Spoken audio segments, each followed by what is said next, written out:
एक ऐसी Indian company जो स्पेस और डिफेंस सेक्टर से डायरेक्टली और इनडायरेक्टली कनेक्टेड है। इस कंपनी का आईपीओ आया था 21 सितंबर 2021 को with the issued price 175 rupees per share. इसके बाद 1 अक्टूबर को मार्केट में इस कंपनी की जो बम्पर लिस्टिंग हुई जिसने इन्वेस्टर को डबल से भी ज्यादा का रिटर्न दिया। इस कंपनी के शेयर्स की स्टॉक मार्केट में बम्पर लिस्टिंग के पीछे रीजन था इस कंपनी के शेयर्स की बम्पर डिमांड, क्योंकि ये कंपनी जिस सेक्टर से आती है उस सेक्टर की ग्रोथ अभी के टाइम में बहुत तेजी से बूम कर रही है और आने वाले समय में और भी तेजी से बूम कर सकती है। और उस कंपनी का नाम है Paras Defense. Of Paras Defense. Paras Defense. Paras Defense.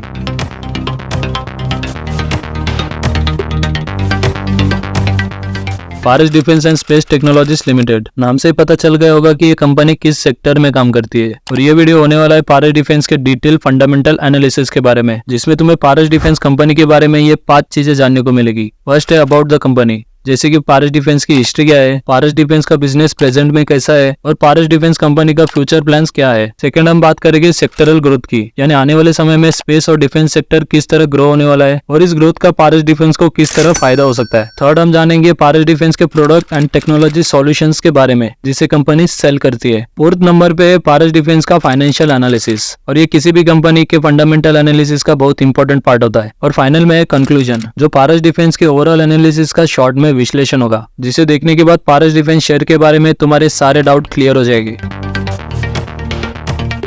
Paras defence company की शुरुआत हुई थी 2009 में और 2015 में पारस डिफेंस को इलेक्ट्रॉनिक कंट्रोल सिस्टम बनाने का पहला ऑर्डर मिला। आगे जाके कंपनी ने कई सारे ऑर्डर्स ग्रैब किए और 2018 में मेकवेक इंडिया लिमिटेड और Concept Shapers Electronic Private Limited इन दो कंपनीज को अपने अंदर विलय करा लिया। 2019 में पारस डिफेंस ने अपनी सब्सिडी कंपनी एस्टेब्लिश की। ये कंपनी डिफेंस सेक्टर के लिए ही नहीं बल्कि एग्रीकल्चरल सेक्टर के पॉइंट ऑफ व्यू से भी काफी इंपॉर्टेंट कंपनी है। वो इसलिए कि आने वाले समय में एग्रीकल्चरल सेक्टर में ड्रोन्स का इस्तेमाल बढ़ सकता है, क्योंकि ड्रोन्स की मदद से खेतों को पानी देना, कीटनाशकों को फवारना, फसलों की निगरानी करना जैसे कई सारे एग्रीकल्चर से जुड़े कामों को किया जा सकता है, वो भी कम से कम समय में और कॉस्ट इफेक्टिवली, क्योंकि ऐसे में लेबर्स की कम जरूरत होगी। और बात करें डिफेंस प्रोस्पेक्टिव से तो borders and aerial mapping surveillance में ड्रोन्स काफी उपयोगी साबित होते हैं। तो अब तक तो तुम समझ ही गए होगे कि ये एक ड्रोन मैन्युफैक्चरिंग कंपनी है जिसका नाम है पारस एरोस्पेस, जो ड्रोन्स एंड ड्रोन कैमरास की मैन्युफैक्चरिंग करती है। अभी के टाइम में पारस डिफेंस इन दो एरियाज में लगने वाले इक्विपमेंट्स और टेक्नोलॉजी सॉल्यूशन प्रोवाइड करती है, जिसमें फर्स्ट है space and space research programme और सेकेंड है डिफेंस, जिसमें rocket missile programme, naval system, land and armour vehicles, electromagnetic warfare and surveillance etcetera. Paras defence company जिस सेक्टर के अंडर आती है, जैसे कि स्पेस एक्सप्लोरेशन, डिफेंस, ये फ्यूचर प्रोस्पेक्टिव के हिसाब से काफी इंपॉर्टेंट सेक्टर्स है। और वो कैसे, इसके बारे में हम थोड़ा डिटेल में जानेंगे।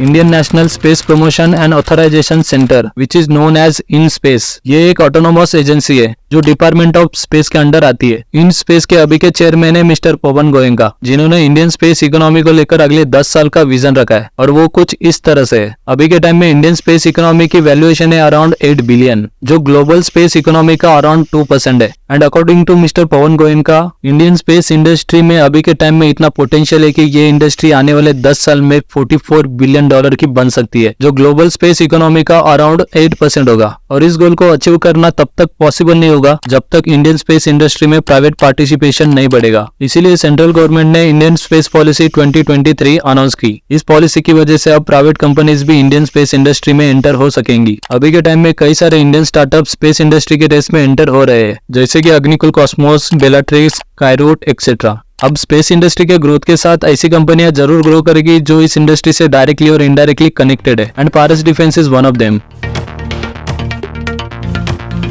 डिफेंस सेक्टर आज के टाइम में भारत में बहुत ही इंपॉर्टेंट सेक्टर्स में से एक है। वो इसलिए कि भारत दुनिया में one of the biggest defence importer countries में से एक है और देश को डिफेंस के मामले में आत्मनिर्भर बनाने का भारत सरकार का मिशन। ऐसे इंडियन कंपनीज के लिए अपॉर्चुनिटीज के दरवाजे खुलता है जो कंपनीज डिफेंस सेक्टर से डायरेक्टली और इनडायरेक्टली जुड़ी हुई है। देश के डिफेंस मिनिस्ट्री ने हाल ही में अक्टूबर 2023 में 5th positive indigenisation list announce की, जिसमें 98 मिलिट्री हार्डवेयर से जुड़े इक्विपमेंट्स शामिल थे, जैसे कि complex system, sensors, weapon, ammunition etcetera. Etcetera. लेकिन सबसे पहले तुम्हें यह जानना जरूरी है कि ये पॉजिटिव इंडिजिनाइजेशन लिस्ट होती क्या है। तो ये वो इक्विपमेंट्स और कंपोनेंट की लिस्ट होती है जिस पर गवर्नमेंट ने बैन लगाया हुआ होता है। बैन लगाने का मोटिव ये बिल्कुल भी नहीं होता कि उन इक्विपमेंट्स की हमें बिल्कुल भी जरूरत नहीं है, बल्कि पॉजिटिव इंडिजिनाइजेशन लिस्ट का मोटिव ये है कि उन इक्विपमेंट्स और कंपोनेंट्स को देश के अंदर के ही सप्लायर से खरीदा जा सकेगा। अभी तक गवर्नमेंट ने 5 इंडिजिनाइजेशन लिस्ट को अनाउंस किया है, जिसमें डिफेंस सेक्टर से जुड़े 4666 आइटम शामिल है। गवर्नमेंट के इन सब इनिशिएटिव का फायदा नो डाउट ऐसे इंडियन कंपनीज को जरूर मिलेगा जो डिफेंस सेक्टर से डायरेक्टली और इनडायरेक्टली जुड़ी हुई है। And again Paras defence is one of them. ये सब जानने के बाद एक बात तो क्लियर हो जाती है कि आने वाले टाइम में भारत में स्पेस एंड डिफेंस सेक्टर में काफी ज्यादा पोटेंशियल है। लेकिन देखना जरूरी है कि पारस डिफेंस का इन दोनों सेक्टर्स में एक्चुअल योगदान कितना है।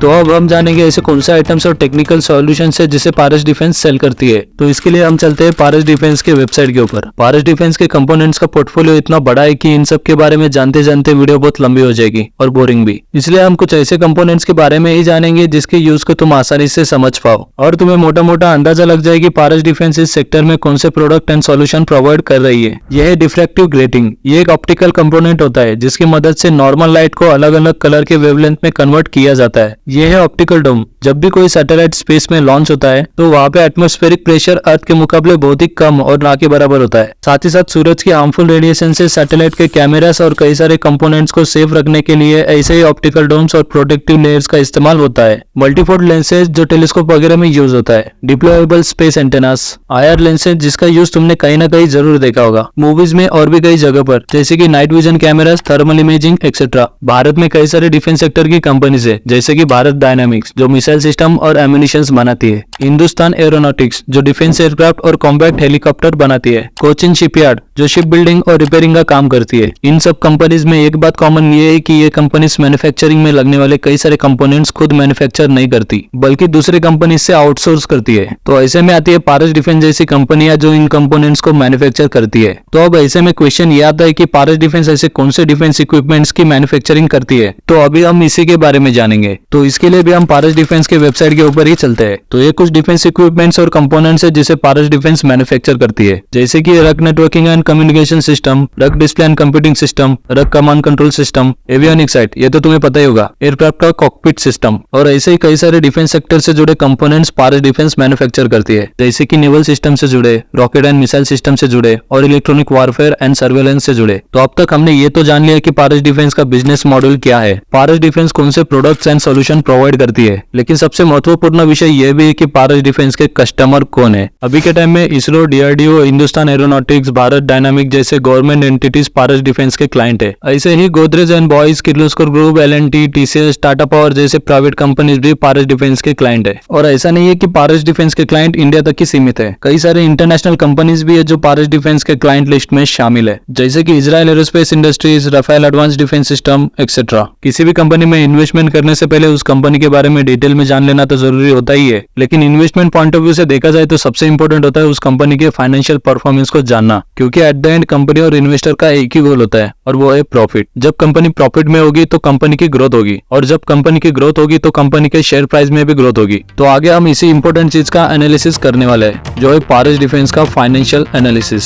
सबसे पहले हम जानेंगे पारस डिफेंस के पिछले 5 साल के रिवेन्यू के बारे में और नेट इनकम के बारे में, और फिर इसके बाद हम जानेंगे पारस डिफेंस के ऊपर कर्जा कितना है। तो शुरू करते हैं रिवेन्यू से।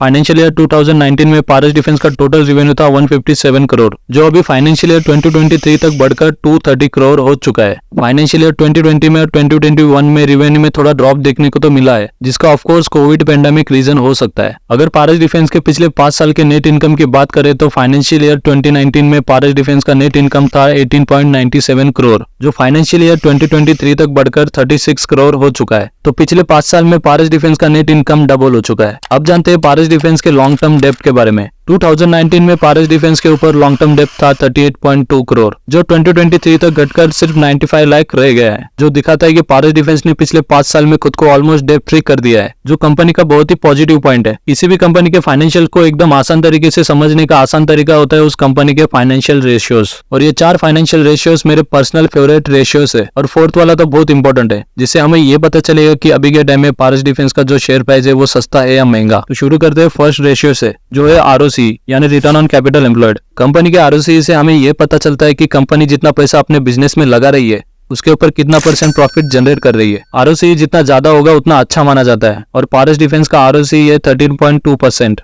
सेकेंड रेशियो है ROE यानी रिटर्न ऑन इक्विटी, जो हमें ये दिखाता है कि कंपनी के टोटल शेयर होल्डर की जो इक्विटी की वैल्यू है उसके कंपैरिजन में कंपनी कितना % प्रॉफिट कमा रही है। पारस डिफेंस का ROE है 9.10%, जो हमें ये दिखाता है कि पारस डिफेंस के शेयर होल्डर के इक्विटी के वैल्यू के कंपैरिजन में कंपनी ने 9.10% का प्रॉफिट जनरेट किया है। कंपनी का ROE भी जितना ज्यादा होगा उतना अच्छा माना जाता है। थर्ड रेशियो है डेब्ट टू इक्विटी रेशियो। डेब्ट टू इक्विटी रेशियो हमें ये दिखाता है कि कंपनी के शेयर होल्डिंग की जो वैल्यू है उसके कंपैरिजन में कंपनी के ऊपर कितना कर्जा है। डेब्ट टू इक्विटी रेशियो के केस में ये रेशियो जितना कम रहेगा उतना अच्छा माना जाता है। डेब्ट टू इक्विटी रेशियो कम होने का मतलब होता है कंपनी के ऊपर कम कर्ज है और रेशियो ज्यादा होने का मतलब होता है ज्यादा कर्ज। इसे हम पारस डिफेंस के ही एग्जांपल से समझते हैं। पारस डिफेंस का डेब्ट टू इक्विटी रेशियो है 0.06। फॉर एग्जांपल पारस डिफेंस के टोटल शेयर होल्डिंग की वैल्यू है 100 रुपए, तो इसके कंपैरिजन में पारस डिफेंस के ऊपर सिर्फ 6 रुपए का कर्जा है, जो कि ना के बराबर है। Last one of my important ratio is a P ratio यानी प्राइस टू अर्निंग रेशियो, जिससे हम ये पता लगा सकते हैं कि कंपनी का शेयर प्राइस अभी ओवर वैल्यूड है या अंडर वैल्यूड। फॉर एग्जाम्पल किसी कंपनी का पी रेशियो है 20, तो इसका मतलब ये है कि कंपनी अगर 1 रुपए कमा रही है तो उस कंपनी के शेयर को खरीदने के लिए इन्वेस्टर 20 रुपए पे कर रहे हैं। लेकिन ये चीज इस बात पर भी डिपेंड करती है कि वो कंपनी किस सेक्टर से आती है। सेक्टर वाइज हर कंपनी का एवरेज पी रेशियो अलग अलग हो सकता है। इसके लिए भी हम पारस डिफेंस के ही शेयर का एग्जांपल लेते हैं। अभी के टाइम में पारस डिफेंस शेयर का पी रेशियो है 84.4 और पारस डिफेंस कंपनी डिफेंस सेक्टर की कंपनी है और डिफेंस सेक्टर का एवरेज पी रेशियो है 67.7। तो अभी के टाइम में हम पारस डिफेंस के शेयर प्राइस को थोड़ा ओवर वैल्यूड कंसीडर कर सकते हैं। पारस डिफेंस शेयर के ओवरऑल कंक्लूजन की बात करें तो ये कंपनी उस सेक्टर की कंपनी है जिसका फ्यूचर पोटेंशियल बहुत हाई है, जो कि है space and defence. Paras Defence का wide range of product and technology solution का portfolio both in space and defence sector. Video में आगे बढ़ने से पहले एक इंपॉर्टेंट डिस्क्लेमर, ये वीडियो सिर्फ और सिर्फ एजुकेशनल और एंटरटेनमेंट पर्पस के लिए बनाया गया है और ये किसी भी तरह की इन्वेस्टमेंट एडवाइस नहीं है। इन्वेस्टमेंट करने से पहले किसी एक्सपर्ट एडवाइजर की एडवाइस जरूर लेनी चाहिए और खुद से भी एक बार रिसर्च जरूर कर लेनी चाहिए। बिना किसी प्रॉपर रिसर्च के किसी सेगमेंट में इन्वेस्ट करने से मार्केट में लॉस होने के चांसेस बढ़ जाते हैं। According to the Economic Times NSE के डेटा के अनुसार 2019 से 2023 के बीच में 120 मिलियन यानी 12 करोड़ इन्वेस्टर रजिस्टर हुए थे और 2024 के सिर्फ जनवरी महीने में 5.4 मिलियन यानी 54 लाख इन्वेस्टर रजिस्टर हुए, जो दिखाता है कि रिटेल इन्वेस्टर का इन्वॉल्वमेंट स्टॉक मार्केट में बहुत तेजी से बढ़ रहा है। अगर तुम भी स्टॉक मार्केट में इन्वेस्टमेंट करने के बारे में सोच रहे हो तो इसके लिए तुम्हें जरूरत पड़ेगी डीमैट अकाउंट की और डिस्क्रिप्शन में मैंने अपस्टॉक का लिंक दिया है, वहां जाके तुम कुछ ही मिनटों में अपना डीमैट अकाउंट खुलवा सकते हो। साथ ही साथ जेरोदा और एंजल वन का भी लिंक दिया हुआ है, जहां भी चाहो अकाउंट खुलवा सकते हो। Now let's back to the video. Paras Defence का wide range of product and technology solution का portfolio both in space and defence sector Paras Defence को एक कॉम्पिटिटिव एडवांटेज देता है। पारस डिफेंस के पिछले 5 साल का फाइनेंशियल परफॉर्मेंस भी काफी अच्छा है, जिसमें कंसिस्टेंट ग्रोथ देखने को मिली है। पारस डिफेंस के पी रेशियो के कंपैरिजन में देखे तो अभी पारस डिफेंस का शेयर ओवर प्राइस कंसीडर कर सकते हैं। पारस डिफेंस ने अपने डेप्थ को काफी तेजी से रिड्यूस किया है और आज के टाइम में पारस डिफेंस के ऊपर ना के बराबर कर्ज है। डिफेंस एंड स्पेस सेक्टर की ग्रोथ से नो डाउट ऐसे कंपनीज को जरूर फायदा पहुंचेगा जो कंपनीज इस सेक्टर से डायरेक्टली और इनडायरेक्टली जुड़ी हुई है। इसलिए ये चीज पारस डिफेंस के लिए फ्यूचर पर्सपेक्टिव के हिसाब से एक पॉजिटिव पॉइंट है। इसके साथ ही एक और ऐसा सेक्टर है जो देश और दुनिया में काफी तेजी से बूम हो रहा है और वो है इलेक्ट्रिक व्हीकल का सेक्टर। और इसी सेक्टर की one of the leading Indian company जिसका मैंने डिटेल में फंडामेंटल एनालिसिस किया है, उसे देखने के लिए तुम इस वीडियो पे क्लिक करके देख सकते हो। और ऐसे ही कंपनीज के फंडामेंटल एनालिसिस वाले वीडियो इस चैनल पे और भी आने वाले हैं, जिसके लिए तुम स्टॉक एनालिसिस को फॉलो कर सकते हो।